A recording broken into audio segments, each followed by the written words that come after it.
Halo,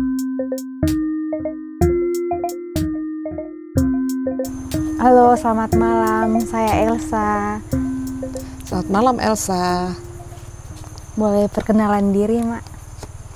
Nama saya Maria Loretta. Saya biasa dipanggil Mama Sorghum. Saya tinggal di Waiotan Farm di Desa Pajinian, Kecamatan Adunara Barat, Kabupaten Flores Timur. Dan dari lembaga Yayasan Agro Sorghum Flores. Agro Sorghum Flores.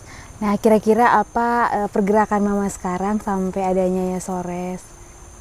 Ya, saya menggerakkan orang untuk menumbuhkan makanan mereka sendiri. Ya, seperti apa? Sorghum. Ya, sorghum adalah makanan yang dilupakan, forgotten palate. Ya, orang lupa dengan makanannya. Ini yang saya mengajak orang untuk ayo tanam dan makan. Begitu. Oh, berarti Mama mengajak masyarakat yang melupakan tanaman lokal kembali lagi untuk ya, untuk menanam dulu, menanam karena kan kita nggak mungkin makan kalau nggak menanam. Jadi tanam, kemudian makan, dan tentu akan ada dukungan peralatan, tentu akan ada macam-macam pengolahan kalau bahannya sudah tersedia, Elsa. Oke, Mak. Kira-kira Mama awal bergerak dalam sorghum ya, Mak. Itu dari kapan, Mak?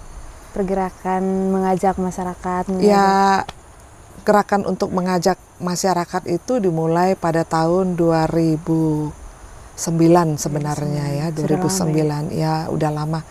Kalau dihitung-hitung sih tentang waktu 2009 sampai sekarang berarti udah kurang lebih 14 tahun ya. 14 tahun. Dan kenapa saya mengajak? Karena saya melihat situasi alam yang cuaca ini kan terus berubah. Ya, ini yang saya rasakan makin cepat tiba-tiba panasnya berkepanjangan atau hujannya berkelimpahan, masuk sampai ke musim kemarau. Nah, bagaimana manusia bisa beradaptasi? Tanaman apa yang mampu menghadapi situasi alam ini? Ternyata sorghum satu-satunya jawaban. Maka pada tahun itu saya mulai keluar dari rumah saya, kebun saya dengan restu suami dan anak-anak untuk pergi. Yang pertama sebenarnya adalah untuk berburu benih, kemudian mencari benih sorghum itu ada di mana. Dan yang kedua ya sambil dapat benih juga, ayo kita tanam. Ma, kira-kira Mama bergeraknya sendiri atau ada orang yang membantu sama-sama dengan Mama? Terus bagaimana cara Mama menggerakkan mereka agar mereka mau tanam sorghum, Ma? Ya, awalnya saya bergerak sendiri. Bergerak sendiri. Karena belum ada pikiran untuk mengajak orang. Kenapa? Karena ya saya merasa terpanggil, artinya saya seperti ada yang menyuruh-nyuruh saya, pergilah ke sana, pergilah ke situ. Ya, jadi selain tujuan untuk mendapatkan benih, menggali benih apa yang masih lestari di desa-desa di Flores, di Nusa Tenggara Timur, dan apa ya? Dan memang saya harus mengerjakan sendiri di awal itu. Saya masih belum membutuhkan teman untuk sama-sama, karena saya berpikir hanya saya yang tahu ya, dan saya yakin pasti akan berkembang. Dan ternyata setelah dalam tempo yang cukup singkat, kurang lebih 5 tahun, mulai banyak pengikut. Banyak pengikutnya, Ma. Berarti ini Mama ajaknya sendiri nih, Mama inisiatif Mama sendiri mengajak masyarakat untuk menanam kembali sorghum. Nah, ketika Mama mengajak masyarakat tuh ada kendala atau memang masyarakatnya langsung mau gitu, mau dengan ajakan Mama, atau mungkin ada hal-hal yang Mama harus hadapi dulu untuk menghadapi masyarakat gitu? Ya, kesulitan yang saya hadapi itu sebenarnya tidak terlalu tidak terlalu menjebak saya gitu ya. Tantangan yang saya hadapi itu hampir 90% mereka lupa. Tantangan pertama. Dan tantangan kedua, mereka merasa bahwa ini sesuatu yang baru, bagaimana mengolahnya, lalu bagaimana pasarnya. Tapi itu tidak menjadi problem besar bagi saya karena saya selalu sampaikan Anda harus tanam dulu. Bagaimana Anda bisa menanam kalau benih itu kalau tidak didapat dari saya punya benih. Ya, kamu tanam dulu. Bagaimana kamu mau makan kalau kamu belum tanam? Ya. Dan biasanya mereka sangat antusias ya. Mereka antusias walaupun mereka lupa dengan makanannya, mereka antusias. Ya tadi seputar itu saja ya. Tapi dalam perjalanan ada gap.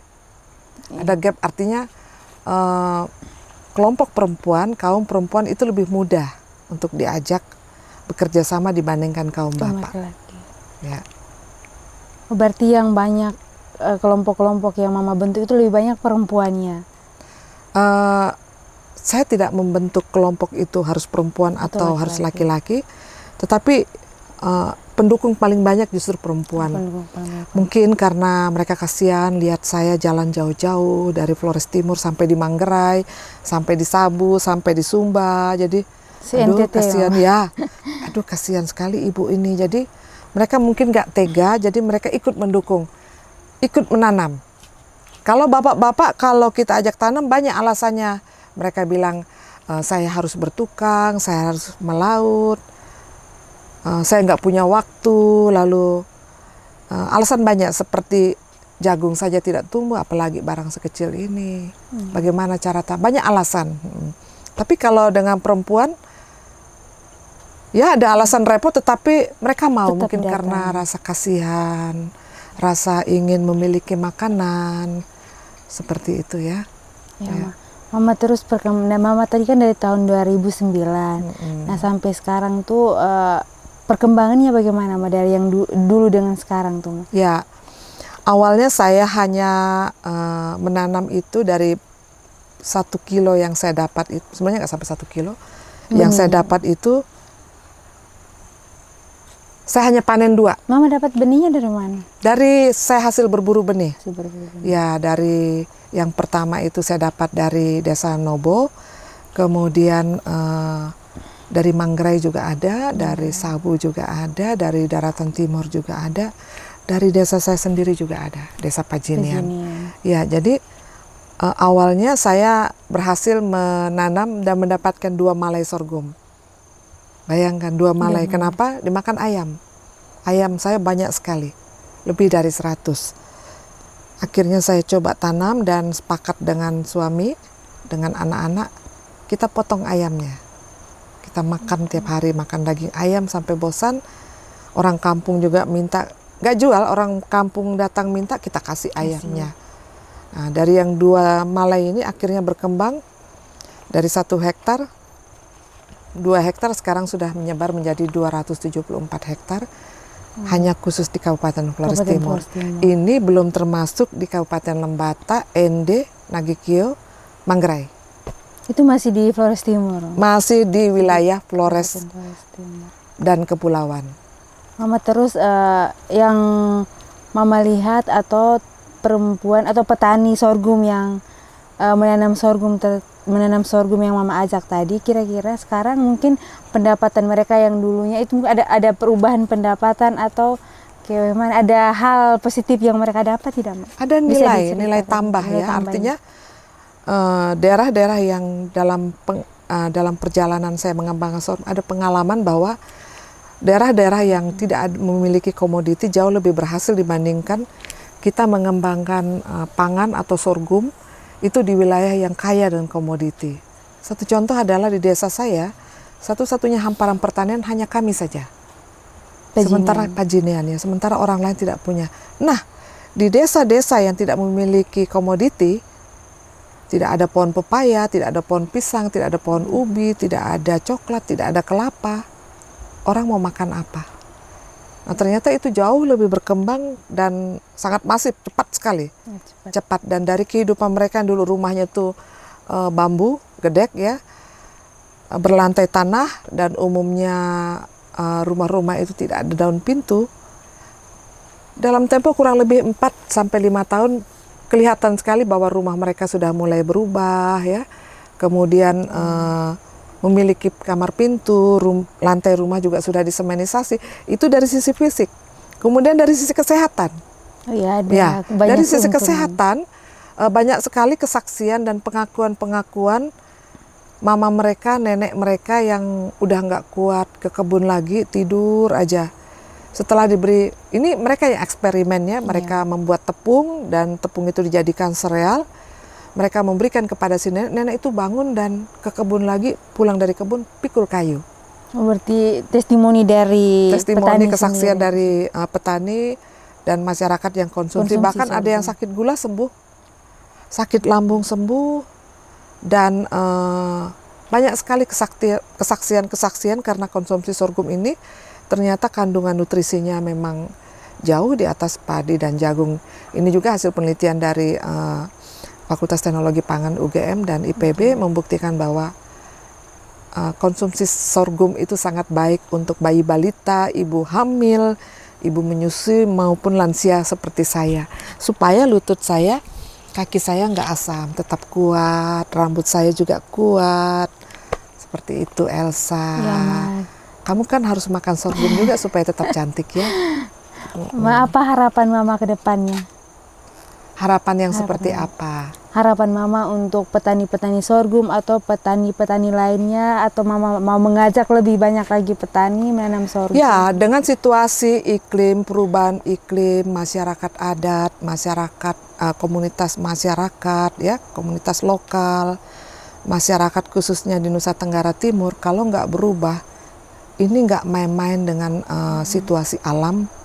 Tiba-tiba gempa, tiba-tiba gunung meletus, tiba-tiba tsunami, tiba-tiba ada hama, serangan hama, tiba-tiba kekeringan yang luar biasa, hujan yang luar biasa. Maka kalau kita nggak berubah hanya mengandalkan 1-2 jenis tanaman pangan, ini berbahaya Elsa. Artinya ya kita harus mengikuti tren ini.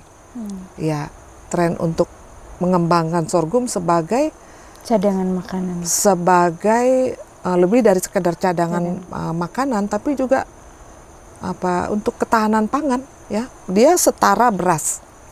Tentu harapannya adalah masyarakat yang sudah mengembangkan sorghum didukung baik oleh pemerintah desanya, ya. Mungkin pemerintah desa bisa membelikan peralatan mesin rontok, kan murah harganya. Bisa juga dengan membelikan mesin giling, ya, giling sorghum, atau pemerintah melalui Dinas Pertanian, lembaga-lembaga yang punya kepedulian dengan masalah kesehatan, masalah pangan.